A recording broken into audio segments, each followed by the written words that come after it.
পূর্বের লেসনে আমরা আমাদের ইন্টারফেসের একটি অংশ প্যানেল সম্পর্কে আমরা জেনেছি। প্যানেল কিভাবে প্রদর্শিত হয় এবং প্যানেলটি ইন্টারফেসের কোন অংশে থাকে। আমরা এবার এই লেসনে প্যানেল সম্পর্কে আরো বিস্তারিত জানব। এটি জানার কারণ হচ্ছে এটাই যে এই প্যানেল কি আমাদের বিভিন্নভাবে প্যানেল ব্যবহার করতে হবে এবং আমাদের যে মূল কার্যক্রম সেখানে প্যানেলের খুব গুরুত্বপূর্ণ ভূমিকা রয়েছে। সেই ক্ষেত্রে আমরা এই প্যানেলকে কিভাবে আমরা ব্যবহার করতে পারি এবং প্যানেল সম্পর্কে কিছুটা বিস্তারিত নলেজ না থাকলে আমাদের কাজের ক্ষেত্রে অনেক সময় সমস্যা হতে পারে। যাই হোক, আমরা এই প্যানেল সম্পর্কে এখন বিস্তারিত জানব। আমরা দেখেছি যে আমাদের এই ইন্টারফেসে বেশ কিছু প্যানেলের তালিকা এখানে দেখতে পাচ্ছি।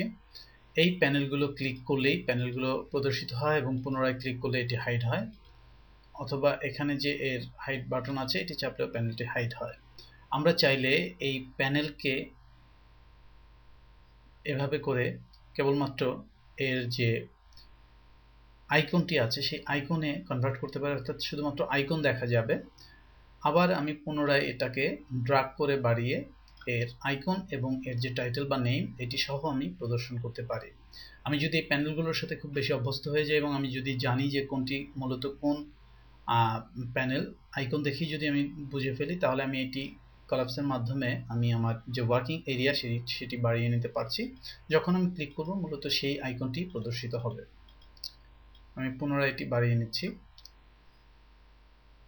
এবার আমরা দেখব যে এই যে প্যানেল রয়েছে সেই প্যানেলকে আমরা কিন্তু আমাদের কাজের বা আমাদের প্রয়োজনের উপর ভিত্তি করে আপ ডাউন করে নিতে পারি, অর্থাৎ সাজিয়ে নিতে পারি, অ্যারেঞ্জ করে নিতে পারি। আমি যদি উপরে এটি নিয়ে আসি, লক্ষ্য করুন আমার এই প্যানেলটি এই প্যানেলের সাথে অ্যাড হয়ে গেছে, অর্থাৎ আমার এই তিনটি প্যানেল ছিল সেটি আলাদা হয়ে অ্যাড হয়ে গেছে।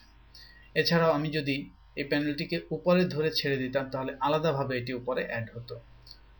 তো এভাবে করে আমরা এই প্যানেলকে কম্বাইন করতে পারি। এছাড়া প্যানেলকে আমি যদি এভাবে টান দিয়ে ধরে আমি আমার ডকুমেন্টে ছেড়ে দেই, এটি আনডকড হয়ে যাবে, অর্থাৎ এখানে ডকড অবস্থায় ছিল, এটা এখন আলাদা হয়ে গেছে। এখান থেকে কোনো একটি প্যানেলকে টেনে ছেড়ে দিলে শুধু সেই প্যানেলটি এখানে আলাদা অবস্থান নেবে। আমি পুনরায় চাচ্ছি এই সোয়াচের সাথে আমি গ্রেডিয়েন্টটাকে অ্যাড করে দিতে, সুতরাং এই সোয়াচের মধ্যেই আমি গ্রেডিয়েন্টটা অ্যাড করে দিলাম। এবং আমি যদি এটাকে আলাদা একটি গ্রুপে নিতে চাই তাহলে এটিকে আলাদা গ্রুপে নিয়ে আমি সেই কাজ করতে পারি। সুতরাং আপনারা দেখলেন যে কিভাবে আমরা আমাদের প্যানেলকে আলাদা করতে পারি, কম্বাইন করতে পারি, ফ্লোটিং অবস্থায় নিয়ে আসতে পারি, ডকড করতে পারি। সুতরাং আশা করি এই লেসনের মাধ্যমে আপনারা প্যানেল নিয়ে যে যাবতীয় যে কার্যক্রম সেটি আপনি আশা করি আয়ত্ত করতে পারবেন এবং আপনার প্রয়োজন অনুযায়ী প্যানেলগুলোকে সাজিয়ে নিতে পারবেন। এছাড়াও আমরা উইন্ডো মেনু থেকে আমাদের যে কোন প্যানেলগুলো আমরা দেখব, কোন প্যানেল রাখবো সেটিও আমরা এখান থেকে করতে পারি। ফর এক্সাম্পল, এখানে লেয়ার নামে একটি প্যানেল রয়েছে, যে প্যানেলটি এতক্ষণ আমাদের এখানে ছিল না, বাট আমি উইন্ডো মেনু থেকে এই লেয়ার প্যানেলটিকে এখানে প্রদর্শন করালাম এবং লেয়ারটি এখানে প্রদর্শিত হচ্ছে।